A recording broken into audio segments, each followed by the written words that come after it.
Economics is all around us. At least, that's what Chicago Booth's Ram Shivakumar believes, and he's on a mission to demonstrate that economics is not about numbers or theoretical models, but is at play in many everyday decisions, like whether to order a pizza, where to buy it from, and what toppings to get. Welcome to the Chicago Booth Review podcast, where we bring you groundbreaking insights in a clear and straightforward way. I'm Hal Weitzman. Today, Ram Shivakumar tells us about his distinct approach to the dismal science. If economics isn't about numbers, what is it about? Ram Shivakumar, welcome to the Chicago Booth Review podcast. Thank you. It's a pleasure for me to be here. Now, we're here to talk about economics. You've been teaching economics for how many years? 23. Wow. And I know that your approach to economics is a little different, perhaps, to what people think of as standard economics. Tell me about what's different about the way you think about the topic. Well, in terms of the experience of being a student in my class, I think the first thing that I suspect is different is that I cold call people. My class is really a conversation. So I ask people a lot of questions. I also get a lot of questions and a lot of thoughts from students. The second thing is I tell a lot of stories, small stories and big stories. The small stories are examples, illustrations of ideas. The big stories are the things that connect the small stories into something, a set of lessons, a set of principles. So does that mean we all kind of know economics because we're seeing it all around us in every day-to-day interactions?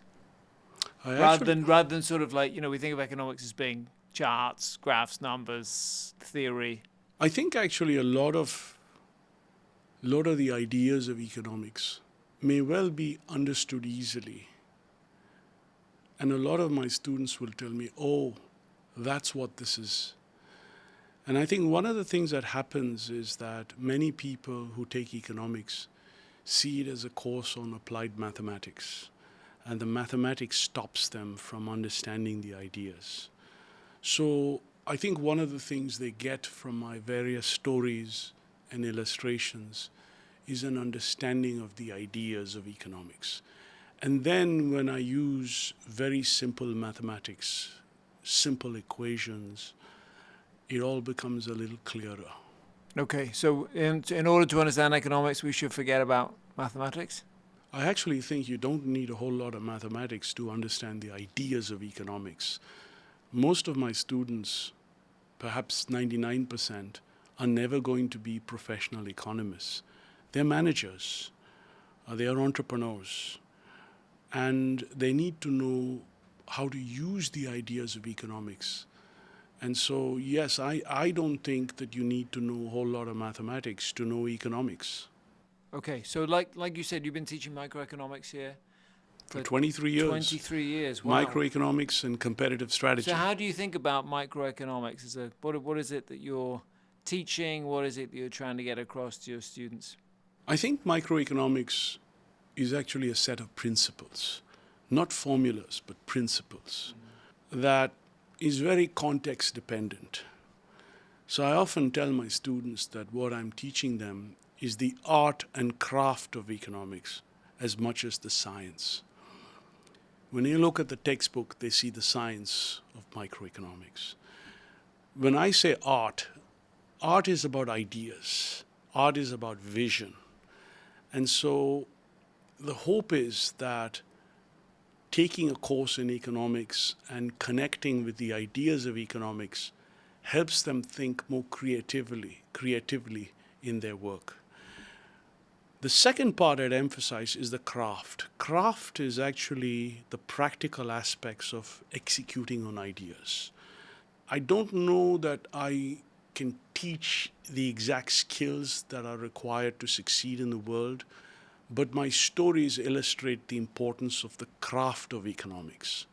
So art, craft, and science, truth be told, probably a lot of the first two and a lot less of the third compared to a typical economics textbook. Which is fascinating because, of course, we call economics the dismal science, and it's something where, I guess, within social science, economists think they're the real scientists, don't they? And they maybe think that, other the political scientists and the sociologists and whatever are sort of chasing some of the quantitative approaches that they have. But you're saying, actually, you lead with ideas and concepts. You don't lead with numbers. Yes. Or measurement, maybe, it would be a better way of putting it. Yes. I think for the average person in this world, deeper familiarity with the ideas of economics is really all that's required. If you want to go on to specialize and become an economist, yes, a deeper knowledge of the methodology is important. Yes, you're right that within the social sciences, economists might be said to have a very high opinion of themselves. Okay, but I think it's. Well, just think, for example, there's a Nobel Prize in economics. There is not a Nobel Prize in sociology yet. Yes, but I should also add that in the last few decades, branches of economics, like the ones that I'm teaching, applied microeconomics and competitive strategy, we've learned a lot from scholarship done by people in organizational sociology and in psychology. This is the behavioral science stuff that we have spoken about offline. Yes, I think we have learned a lot from them. I'd like to think that economists are adaptive. They are learning. And we know that our science is imprecise. Economics is an art. If you think about all our discussion today about policy making and what the Federal Reserve is going to do, it's an art. It isn't always easy to mechanically apply things. So yes. Right, that's right. You can't just feed the numbers into an AI algorithm or whatever and get the correct answer, because there isn't necessarily a correct answer. Probably not yet. Well, maybe that would be the answer to the whole Fed discussion then. Yes. We'll just replace it with an algorithm. So tell us about back to your approach. Is there one sort of idea or theme that runs through? You talked about the art and craft. Is there one theme that's really important as you navigate through the art and craft of economics? Yes. It took me many years to understand this. As you know, we're in a business school. And almost all of our students are managers and entrepreneurs, whether in the for-profit or not-for-profit world. And so my microeconomics class, as well as the competitive strategy class, is very much focused on what I would call management, personal management and professional management. And so one of the themes in my econ class that I discovered slowly, it dawned on me that what I'm really talking about is value creation, economic value creation. Microeconomics, whether it's E101 or 201 or 301, one way or the other focuses on three variables: demand, cost, and prices. We are talking about these three variables all the time. And very simply put, if I were to give you a simple image to keep in your head, think of demand as being discrete, represented by this variable I'll call B.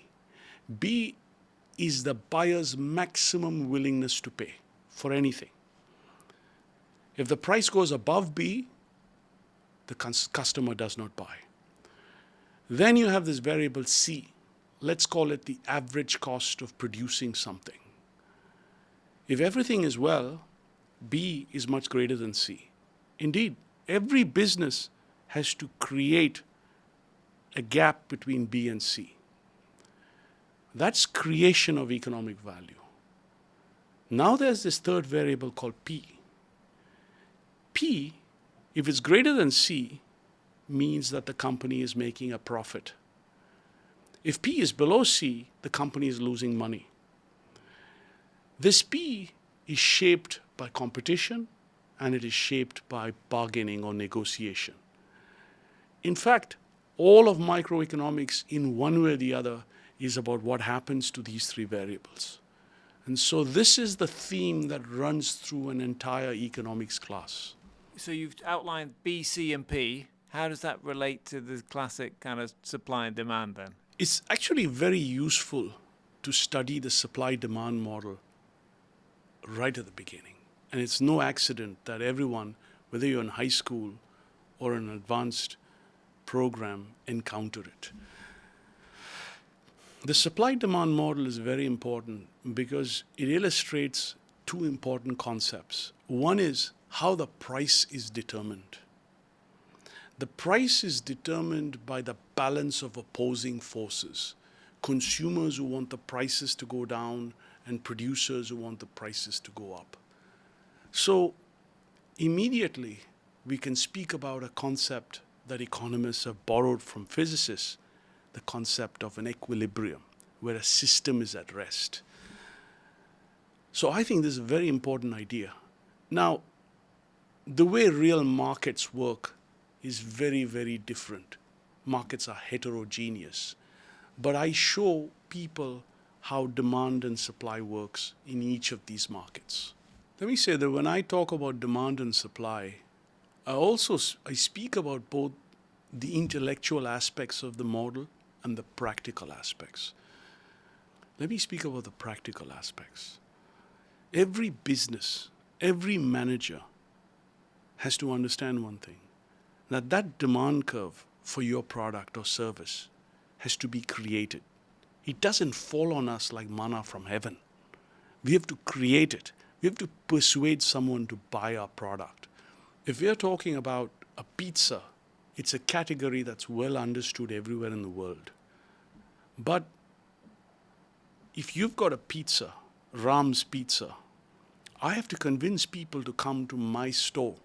That will depend on everything from my location to my branding to the quality of my product to what anyone else is doing.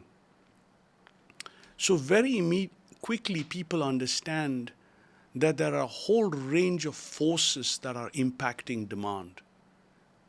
Then the other side, supply. If you're a pizzeria, you have to control your production. You have to procure the inputs, the raw materials, the labor, the oven. So going back to something you said, a lot of people actually know economics, but they haven't encountered it the way it is taught in the classroom. So, like Moliere's character, they've been speaking prose all their life. I love the fact you brought in Moliere, Yes. but also the fact that you brought in pizza. Yes. So anybody who's ever ordered food, who's had to decide, should we go to Ram's Pizza or should we go to Domino's or whatever, or have Indian food instead, has kind of made these economic calculations fed into a demand curve and everything else, correct? Exactly. And this is actually, I use the pizza example throughout the course because it's one that's easy to understand. So consumers are deciding, do they want to eat pizza or Chinese or Indian food? They're also deciding which pizza to go to. That decision depends on everything from quality to price to, let's call it, convenience. So very quickly as a business person, you understand that you may control a few things, but someone else and their decisions also impact the demand for your product. And meantime, you're busy getting prepared to supply all the pizza people want. What I've discovered in my conversations with people is that they actually practice economics. They just don't know that it's economics. So we're all economists. I'm not sure if people want to be called economists, but I would say that they understand the ideas of economics. Ram Shivakumar, we talked in the first half about your different approach to economics. When everybody who's ordered a pizza has, as you say, sort of been involved in economics in some sense, was practicing economics. Someone who's never taken an economics class, how is what you've described, your approach, different from what they would learn in a very traditional economics class? A lot of the students who take my classes are somewhere between the age of 25 and 35. Many have never taken an econ class before. Some have, but they've taken it when they were very young. Probably not taken any other courses since. So just being a little older, being a little bit more mature, having worked in the real world, leaves them in a different place in terms of understanding concepts and ideas. So if you were to take my course, and I don't know if you've taken a course on economics before, I think you will find many of the things I'm talking about very familiar, because they are in fact the things you and I encounter every day. Well, so I did take economics when I was in school. The first times I encountered economics, and it was not as you describe. It was about short run, long run, average cost Yes. curves, this kind of thing. So it was very mathematical, Yes. and very conceptual and theoretical, and not very practical. And Yes. certainly we didn't talk about pizza. So I'm just wondering, how is this different from the way that economics is traditionally taught in the way that I learned it? I think it's unfortunate that what is often emphasized in econ courses is the methodology more than the ideas. And I think because I'm teaching in a business school where the emphasis is more on the application of the ideas, I tell lots of stories and I provide lots of examples. And then I pair it up with some concepts, some ideas that make it clear the ideas and the theory, how they connect. And do you think, is economics generally well explained by economists? Are they good at explaining economics to the rest of us? I suspect not. I mean, of course, there are some people who are very brilliant communicators. But I think there are lots of jokes that go around that economists like to make the simple very complex. But I think the ideas of economics have been underappreciated. That's the point I want to make. They're underappreciated because people often think of economics as being complex theories of how things work. Maybe there are those theories, but let me just say that 90% of what a human being needs, and I'm talking about the average person, you need just Econ 101. Okay, and so let's do a bit of Econ 101, because you talked about the BC and the P, and so let's go into the P a little bit, because I know that price elasticity is a big concept in your courses. Tell us about price elasticity and how you explain it, why it's important. Well, one of the things people begin to appreciate is that not all demand curves are the same.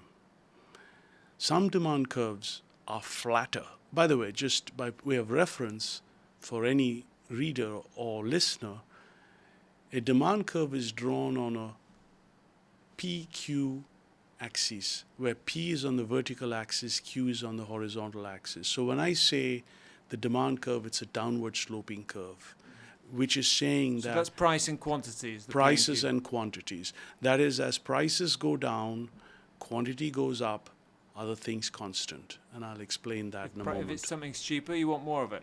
That's correct. Consumers would, other things constant, buy more as prices are lower.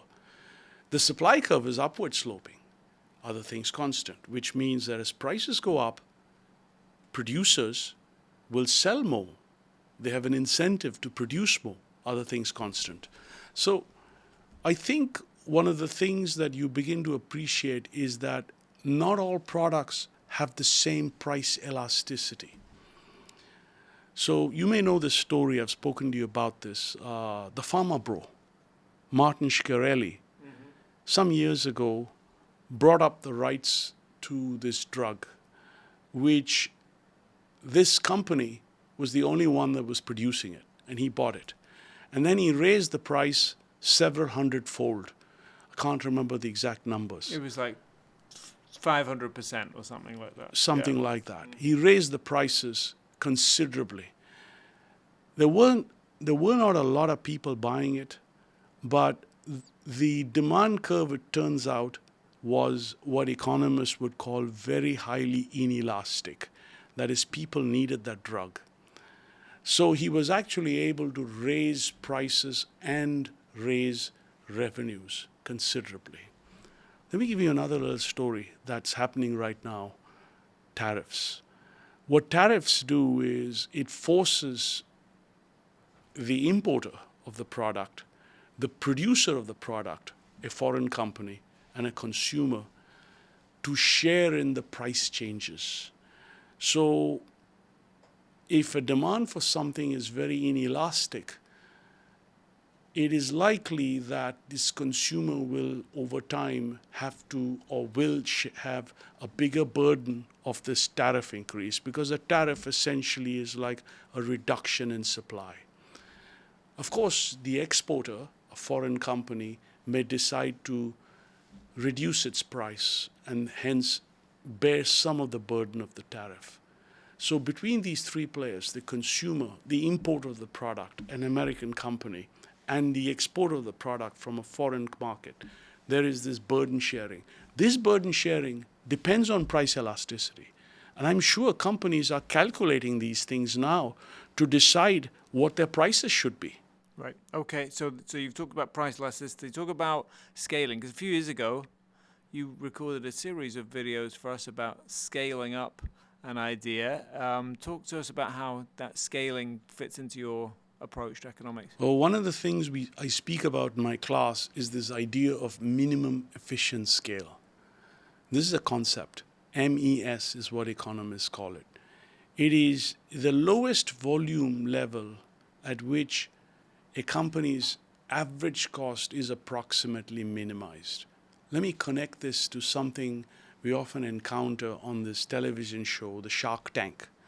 In the Shark Tank, the sharks often ask the entrepreneur, how low can you get your costs?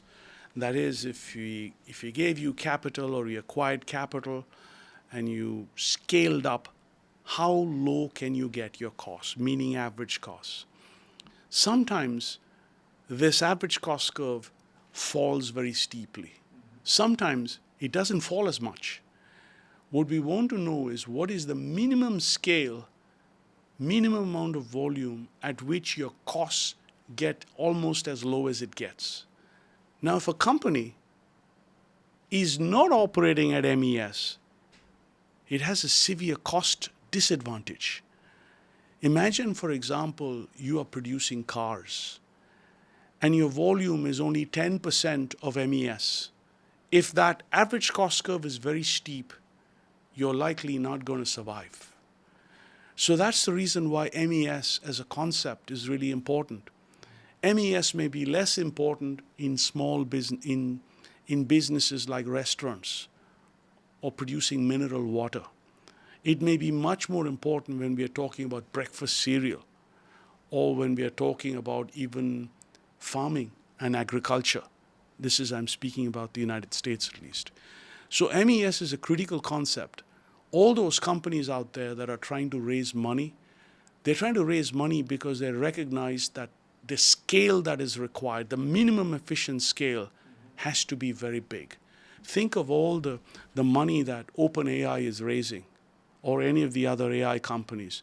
It's in the tens of billions of dollars because they know that's what it takes in order to hit minimum efficient scale. Mm-hmm.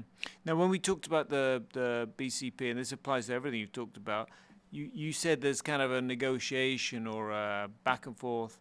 There's competition, which plays into that. How do you talk about competition? Well, actually, economics spends a lot of time on competition. I usually start by one extreme, perfect competition. In a model of perfect competition, there are numerous producers, numerous consumers, and every producer faces substantial competition, so they cannot undercut the other guy. The price, in other words, is determined collectively by the collective forces of supply and demand. So this is the extreme case where company really has no freedom to set a price. From there, we begin to speak about a whole range of pricing models, whether it's monopoly, which is the other extreme, the single producer that has the power to set any price it wants, to the price discriminating monopolist who can set prices for different groups of customers or different individuals. So this is very, very interesting for students because it bears resemblance to what they encounter as consumers. Whether you're taking an Uber or you're buying an airline ticket, there are so many applications of this. So I speak about competition throughout my course. And then, of course, we end in the last few weeks with oligopoly, which allows me to speak about game theory and the like. Just very briefly, Ram, you talked about storytelling. Why storytelling? I mean, obviously, that sounds good to me. But as an economist, what does storytelling help you rather than just distract you? I can't see how one can actually teach economics without stories. Even economists are telling themselves stories. Even if you read classic books in economics, they're storytelling, whether it's Adam Smith or John Maynard Keynes. I think these stories actually are born out of real experiences. These experiences help economists develop theories and hypotheses and ideas. And so what I said in the beginning was, we tell a lot of stories. It's a bit like the Iliad or the Odyssey or the Mahabharata. There's lots of little stories, and in fact, at some point you may wonder how all of these are connected. Many times they're not. They're merely illustrations of a concept. And every now and then you realize there is something overarching around this set of ideas. So I really can't think of how you can teach economics without teaching ideas. Even a very detailed model is a story. So it's all stories. I think so. I think it's stories reflected in the end for the professional economist in equations. It is a story. Every model is a story. Okay, well, maybe that's a good note to end on. Thank you for coming on the Chicago Booth Review podcast, Ram Shivakumar, and telling us about the story of economics. Yes, thank you. My pleasure.